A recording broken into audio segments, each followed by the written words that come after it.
Egoera aipatu dizuedana dalako gure 10 konpromisoetan, hortxe dituzue 10 konpromiso gehi bat, 11 konpromisoak. Lehenengoa osasuna da. Osasun publikoa indartzeko konpromisoa, murrizketekin eta prekarietatearekin amaitzeko konpromisoa, egiturak berrantolatu eta lehen arretako medikuak eta erizainak indartzeko konpromisoa. Pandemia honek gauza asko utzi dizkigu argi, eta nik uste dut danak geneukala dagoeneko oso barneratua Osakidetza izan dena dagoeneko ez dela zen ura. Osasun langilerik onenak ditugu, hortan zalantzarik ez, baina oso baldintza txarretan ari dira lanean azken urteotan. Eta COVID-ak biluzik utzi du Euskal Osasun Sistema Publikoaren jostura guztia eta egitura guztia. Argi eta garbi geratu da, lehendik ere zer nolako murrizketak eginak ziren, lehendik ere zer nolako beherapenak eginak zitzaizkion osasun sistema honi.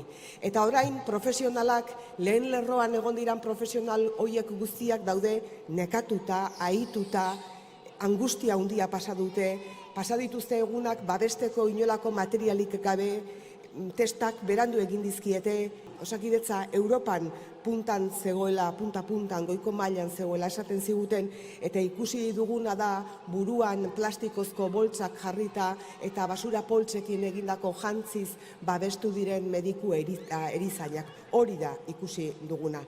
Eta COVID-aren krisi honetan beste gauza larri bat gertatu da, eta gertatu da herri honetan biztanleko kopuru oso handia hil dela. Europan estatu bat bagina, Belgikaren atzetik hildako gehien izan dituen herrialdea izango ginatekeela. Eta hori datu objektiboa bat da, kontuan hartzekoa, eta nolabait erantzunak emateko datu bat dela uste dut. Justiziak gaur bertan berretsi du pandemia garaian arriskuan jarri zirela osasun langileak. Hori berretsi du gaur justiziak. Eta orduan galdera da, noiz egin behar duzu autokritika, Urkullu jauna? Noiz egin behar duzu autokritika gertatutakoaz eta kudeaketa honetaz?